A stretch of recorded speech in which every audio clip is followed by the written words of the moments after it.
All right, remember last year I told you I wasn't going to buy too many other guns. I didn't necessarily lie. I think I usually buy one, maybe two guns a year. This one I couldn't get away from. It was a good deal. I wasn't expecting to get it, but it was used at a good price. There were some upgrades to it, and I'm not really sure if I'll buy. Nah, I'm lying. I'll buy another new gun, but if I have to get a new gun, it'll have to be worth it. I know you've seen from the thumbnail, but this is what I got. I got this CANIK. Look at that bad boy. Look at that. And I like this gun. So let's make sure that it's clear. Nothing.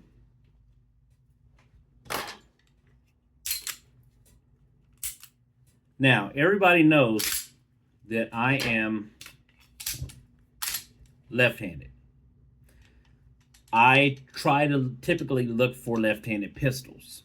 The reason why I like this one is I have enough carry pistols. I have enough carry pistols to last me a long time. So I carry my Glock. You see that? My Glock's behind me. We're going to do a review on that.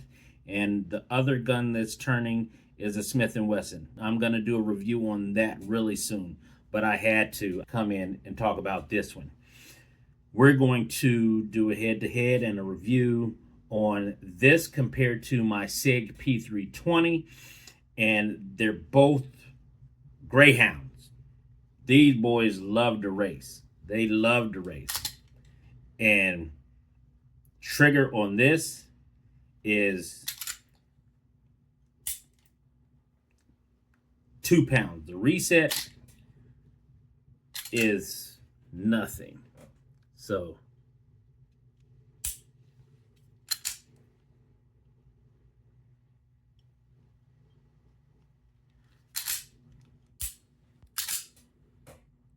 that's the reset. Let me show you that again. So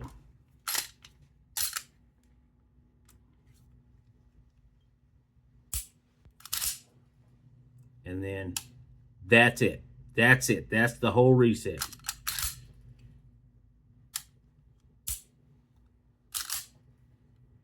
Hear that click? Audible click. That's the reset. 2 pound trigger. It has the blacked out sights. It has a little plunger. Don't want to flag myself, but I probably little plunger. And when you, it gives an indicator. That means that it is ready to fire. Decocker. Has a suppressor ready and a little wrench to go with it. The serrations are really good. Takedown is really easy. Comes with one 15 plus 3, so 18 round magazine, and then a standard 15 round magazine. The gentleman who sold it to the gun shop that I bought it from, he upgraded the barrel. It has a, what is that? A fiber optic front sight.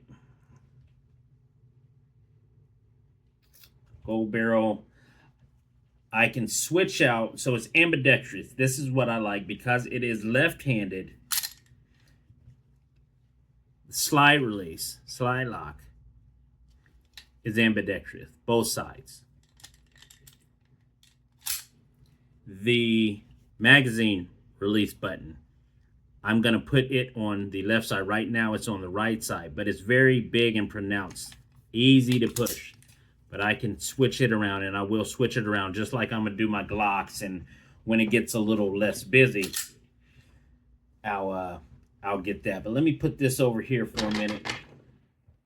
Comes in a hard case. And it is the TP9 Elite Combat. In the box, you get foam pad thing with your owner's manual. I don't know if you can see that, but it's in there. It's the owner's manual. You also get a holster. Now, too bad the holster, you know, I get it. The holster is for right-handed individuals. You get a gun lock that's kind of weird. I probably will never use that. You get a speed loader. I am not a fan of the speed loader, but it works. And you get another 15-round magazine. So let me back over here. You get another back strap. You get a base plate for an optics. So this does have an MOS system. And you get some spare parts and screws and a little handle that will go, a charging handle that you can put on the slide to rack it if you're going to competition shoot. Some people do competition shooting with this. You also get your little wire brush right here. And let me come over here. Get another little cleaning rod thing. And you get a wrench. And that wrench even has CANIK on it. That wrench will take off this little suppressor lock, suppressor nugget, whatever you want to call it. It will take that off and you can torque it down. The reason I like this is because my SIG, the P320, that is a full-size gun just like this, does not have that locking feature where you can put the thread on. This one is lefty-tighty, righty-loosey. So it is backward thread, and it just takes a little bit to get used to. I can't take it down, I believe, because of YouTube regulations. Here is the holster for any right-hand person. It's not a bad holster. It's outside the waistband holster, OWB, but it's a good holster. This was, at the time when they came out, it was an $800-900 gun. Now you can get them between $4 and $6 depending. The reason I got used was because he upgraded most of the parts, and it was taken apart and inspected by my friend at the gun range, my brother at the gun range. So I knew what I was getting, and I didn't get it for a bad price.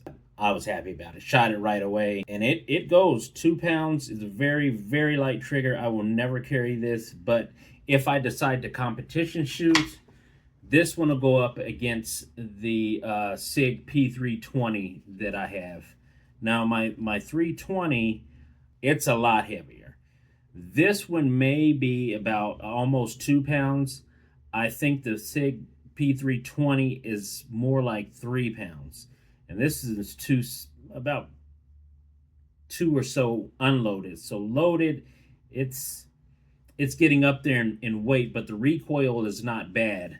The grip feels really good in the hand. I don't think I need to put on the other back strap. It does have a flared mag well. Like I said, the button is really big. All in all, I am very happy with it. The fluted barrel and just everything. They're making these other ones with suppressors, and they're going for $700, $800. They have an all-steel version of CANIK. CANIK is a very good product, and I had heard about them before, but you know, the dealer that I went through deals certain guns, and I saw this one, started doing my research, found out it was one of the top guns. You don't always need to go out and get the latest and greatest, because next year they're going to do like the iPhone and some of the other watches and other electronics and just any product in general. They're going to slap one thing on that really doesn't change it. Like they may, I think the newer models have a little more, grippier on the serrations right here. These grips. It may have. I think it has a little more there. They left the back sight on, and now the MOS system runs a. If you put a dot on, you can co-witness. If you put an MOS system on it, you can co-witness now. But that's about it. It's not much difference. What they did take away was the barrel. They took away the SAI barrel. So they gave you some things and they took away others. You can put your flashlights and bayonets and whatever you want to, little mini chainsaws or whatever on here. The texture is really good. All around, it's a really good gun that will last a long time. So, I'm going to be shooting this for a long time. I don't plan on getting rid of it. I've never gotten rid of my guns because in order for what I got this gun for, that guy spent, I think it was $800 or $900 for the gun at the time.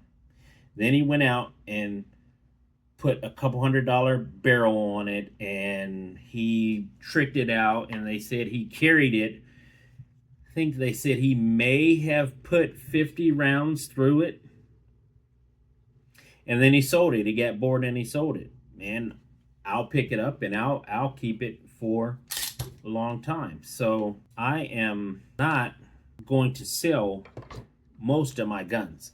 Some of them are collectors, and you really don't know. You really can't determine that. I think I have 2 wheel guns that people are looking for, and I won't sell them.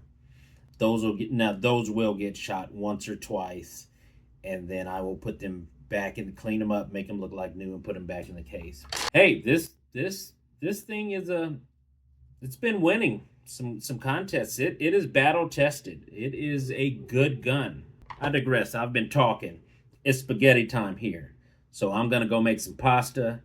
I make this little homemade sauce. I got some meatballs. I don't buy any jar sauce.